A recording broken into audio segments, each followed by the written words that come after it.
হয় ইতিমধ্যে আমি আপোনাৰ দুটাকৈ জুবিন গাৰ্গৰ গান শুনিলোঁ। আপোনাক যে ছেকেণ্ড জুবিন গাৰ্গ বুলি কয় তাৰ আঁৰত মানে আপুনি কি গম পায়, মানে কি ক'ব আপুনি? একচুৱেলি ক'বলৈ গ'লে প্ৰথমত মানে জুবিন গাৰ্গ বুলি মই চিনি নাপাওঁ। তেনেকৈ তেতিয়া অডিঅ' কেছেট আছিলেতো, অডিঅ' গান তেনেকৈ শুনি গাইছিলোঁ আৰু ষ্টেজ প্ৰগ্ৰাম কৰিলোঁ। ষ্টেজ প্ৰগ্ৰাম কৰি তেতিয়া জুবিন গাৰ্গ বুলিতো যেনিবা মই চিনি নাপাওঁ। ভইচটো ভোকেলটো বহুত ভাল পাওঁ, মানে ভইচটো জুবিন গাৰ্গৰ। পিছত গম পালোঁ আৰু জুবিন গাৰ্গ বুলি। এতিয়া ৰাইজে বিচাৰ কৰিব জুবিন গাৰ্গ যে মোক যে কি কাৰণত মানে কি ভাল লাগে, তেওঁৰ গানটো গাই মানে জুবিনৰ নিচিনা লাগে কাৰণে ৰাইজে আপোনাক এনেকুৱা কথা আৰু। আপুনি তেতিয়া স্কুলত গৈছিল নেকি? মানে স্কুলত আছিলোঁ, স্কুলত আপোনাৰ ক্লাছ 8 আছিলোঁ। সংগীত জগতত নাম লগাইছিল নেকি? তেনেকুৱাটো মই এই বকুলীয়াত জয়মতী বাইদেউৰ তাত অলপ 1 মাহমান গৈছিলোঁ। ঠিক তেনেকুৱা অহা যোৱা বহুত কষ্ট, এতিয়া নগ'লোঁ আৰু। ঠিক এতিয়ালৈকে ক'ত মানে ষ্টেজত ক'ত গাইছে বা ক'ত ষ্টেজত ঠিক তেনেকুৱা অসমতো বহুত বিভিন্ন জেগাত গ'লোঁ।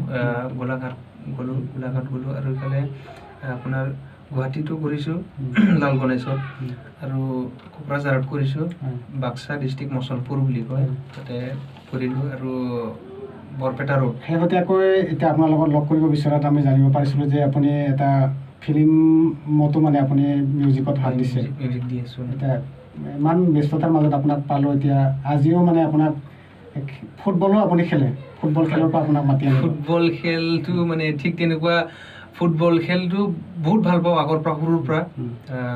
যেতিয়া মই দেখি আছিলোঁ গাঁৱৰ কিছুমান বহুত ভাল প্লেয়াৰ আছে আমাৰ গাঁৱত, সিহঁতৰ খেল দেখি বহুত মানে কিবা এটা ইণ্টাৰেষ্ট ফুটবলত, বিশেষকৈ ফুটবল বহুত খেলিও ভাল পাওঁ, মানে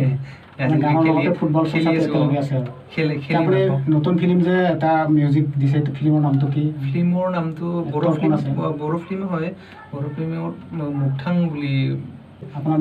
বুলি কয়। মিউজিকটো মই ইয়াত মানে ফিল্ম বেকগ্ৰাউণ্ড মিউজিকটো দি আছোঁ। মানে মোৰ গান নাই, মই খালি জাষ্ট মানে ফিল্মৰ বেকগ্ৰাউণ্ড মিউজিকবিলাক দি আছোঁ। আৰু জানিব পৰা মতে আপুনি ইয়াৰ আগতো কোনোবা এটা ফিল্মত আপুনি গান গাইছে, কোনটো ফিল্মত? এইটো দাখা জুমুই বুলি আছিলে। কোন আছে তাতে লিংচাৰ আছিলে হিৰো, আৰু মনালিছা বুলি আছিলে এক্ট্ৰেছটো, হিৰইন। আৰু তাৰপিছত আপুনি জানিব পৰা মতে কলকাতাত গৈ কিবা সংগীত জগতত কি কৰিছিলে? হয়, মই কলকাতাত গৈছিলোঁ। আজি হ'ল বহুত বছৰ হ'ল কলকাতাৰ পৰা অহা। কলকাতাত গৈছিলোঁ, জাষ্ট মিউজিক ছফ্টৱেৰ শিকিছোঁ, আৰু প্লাছ তাতে অকণমান ভোকেল কৰ্চো কৰিছিলোঁ। কিমান দিন থাকিলে তাতে 1.5 বছৰ নিচিনা থাকিছোঁ। 1.5 বছৰ হৈছে। সংগীত চৰ্চাটো 1.5 বছৰ তাত কৰিছে? হয়। দ্বিতীয়তে মানে অডিশ্যনো দিছে? অডিশ্যন কলকাতাতে দিছিলোঁ, দ্য ভইচ অফ ইণ্ডিয়া বুলি। তাৰ বাহিৰে আৰু অডিশ্যন আমাৰ প্ৰথম অডিশ্যন ফাৰ্ষ্ট দিছিলোঁ আমাৰ ভইচ অফ কাৰ্বি আংলং বুলি ওলাইছিলে, ইয়াতে হৈছে, ডিফুতে হৈছে। ডিফুত মই উইনাৰ হৈছোঁ আৰু first. Second voice of Karbi Anglong আছিলে, এইটো ছেকেণ্ড টাইম চাইছিলে। তেতিয়া মানে শ্ৰেষ্ঠ দ্বিতীয় হৈছিলে? হয়। ঠিক আছে, আমি আকৌ জুবিন গাৰ্গৰ আকৌ এটা গান শুনিম।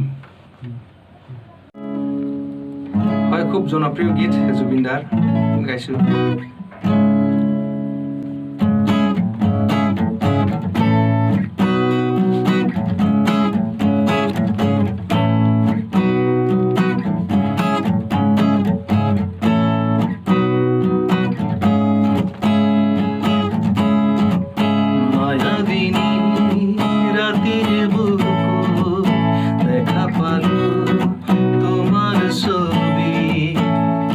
দিলা গোপনে